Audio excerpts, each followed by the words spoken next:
നമസ്കാരം, news prime മലയാളത്തിലേക്ക് സ്വാഗതം. പ്രതിപക്ഷ നേതാവ് രാഹുൽ ഗാന്ധിയുടെ കശ്മീർ സന്ദർശനം വലിയ രീതിയിലുള്ള വഴിത്തിരിവിലേക്കാണ് എത്തി നിൽക്കുന്നത്. സംഘപരിവാറിനും BJPക്കും രാഹുൽ ഗാന്ധി എന്ന വ്യക്തിയെ എപ്പോഴെല്ലാം തരം കിട്ടുമോ അദ്ദേഹത്തിനെ കളിയാക്കും. അദ്ദേഹത്തിനെ നിർവീര്യമാക്കാനും അദ്ദേഹത്തിനെ കളിയാക്കി അദ്ദേഹത്തിനെ പപ്പുമോൻ എന്ന് വിശേഷിപ്പിക്കാനും സംഘപരിവാർ ശ്രമിച്ചുകൊണ്ടേയിരിക്കുകയാണ്.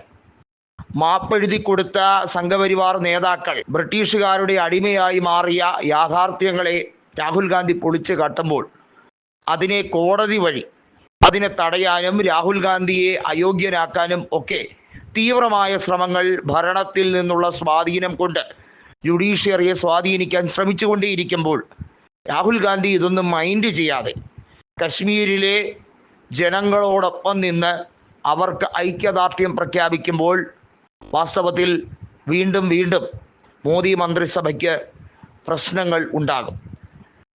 പാകിസ്ഥാന് കൃത്യമായ കണക്ക് കൊടുക്കാൻ ഇന്ത്യക്ക് കഴിയാഞ്ഞിട്ടല്ല, ഇന്ത്യക്ക് അതിനുള്ള ശേഷിയുണ്ട്. അവർ എന്തൊക്കെ പുലമ്പിയാലും അതിന് കൃത്യമായ തിരിച്ചടി, വേരോടെ ഭീകരവാദം പിഴുതെറിയാനുള്ള ശക്തി ഇന്ത്യൻ സൈന്യത്തിനുണ്ട് എന്നുള്ളത് പ്രതിപക്ഷ നേതാവ് രാഹുൽ ഗാന്ധി വീണ്ടും ഓർമ്മിപ്പിക്കുകയാണ്. കശ്മീരിൽ ടൂറിസ്റ്റുകൾക്ക് വേണ്ടി ജീവൻ ബലികഴിച്ച ആ കുതിരസവാരിക്കാരൻ ഉൾപ്പെടെയുള്ളവർ ഇന്ത്യയുടെ ദേശസ്നേഹം എത്രമാത്രമാണ്, അത് മതത്തിലൂന്നിയല്ല എന്ന് വിവരിക്കാൻ കാണിച്ച ആ മനസ്സ്, രാഹുൽ ഗാന്ധിയെ എത്രയൊക്കെ ഇടിച്ചു താഴ്ത്താൻ BJPയും സംഘപരിവാർ സംഘടനയും ശ്രമിച്ചാലും അതൊരു ദീപം പോലെ ജ്വലിച്ചു നിൽക്കും എന്നതിൻ്റെ ഉദാഹരണമാണ് അദ്ദേഹത്തിൻ്റെ സന്ദർശന സമയത്ത് തിങ്ങിക്കൂടിയ ജനസാഗരം.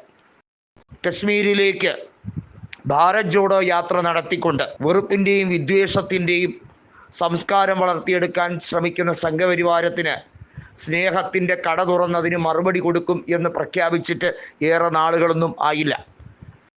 എങ്ങനെയും തെരഞ്ഞെടുപ്പുകളെ അട്ടിമറിക്കാൻ അതിനുവേണ്ടി മോദിക്ക് വേണ്ടി ജയ് വിളിക്കുന്ന ഗോദി മീഡിയകൾ പല യാഥാർത്ഥ്യങ്ങൾ മറച്ചു വയ്ക്കുമ്പോൾ അതിന് കുടപിടിക്കാൻ, അതായത് മോദിയുടെ കഴിവുകേടിനെ മറച്ചു വയ്ക്കാൻ മോദിക്ക് കുടപിടിക്കാൻ നിൽക്കുന്ന വലിയ തോതിൽ ഗോദി മീഡിയയുടെ ഏറാമൂടിയായ അർണബ് ഗോസ്വാമിക്ക് കണക്കിന് കൊടുത്തിരുന്നു general Bakshi.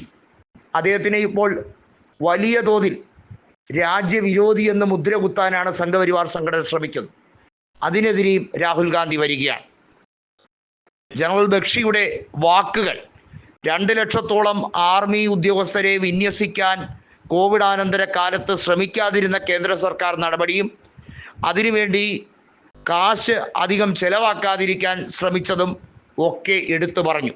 Y category, Z category സുരക്ഷ വൻകിട കോർപ്പറേറ്റുകൾക്കും അവരുടെ മക്കളുടെയൊക്കെ വിവാഹ ചടങ്ങിനും പ്രത്യേകമായിട്ടുള്ള SPG കമാൻഡോസിനെ വിന്യസിക്കാൻ കേന്ദ്ര സർക്കാരിന് ഒരു കുറവുമില്ല, അവർക്ക് യാതൊരു മടിയുമില്ല.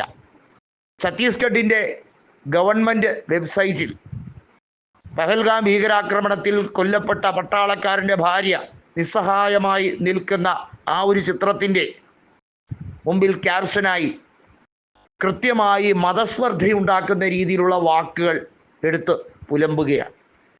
ഇന്ത്യൻ മുസ്ലിങ്ങളെ രണ്ടാം കിടക്കാരായി ചിത്രീകരിക്കാൻ സംഘപരിവാർ ഇന്നും ഇന്നലെയും തുടങ്ങിയതല്ല നീക്കങ്ങൾ. അതുകൊണ്ടാണ് ജനറൽ ബക്ഷിയുടെ യാഥാർത്ഥ്യം സംഘപരിവാറിന് അംഗീകരിക്കാൻ കഴിയാത്തത്.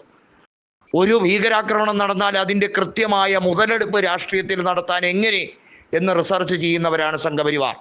അത് പുൽവാമ ഭീകരാക്രമണത്തിൽ മരിച്ചവർക്ക് വേണ്ടി വോട്ട് ചോദിക്കുകയാണ്.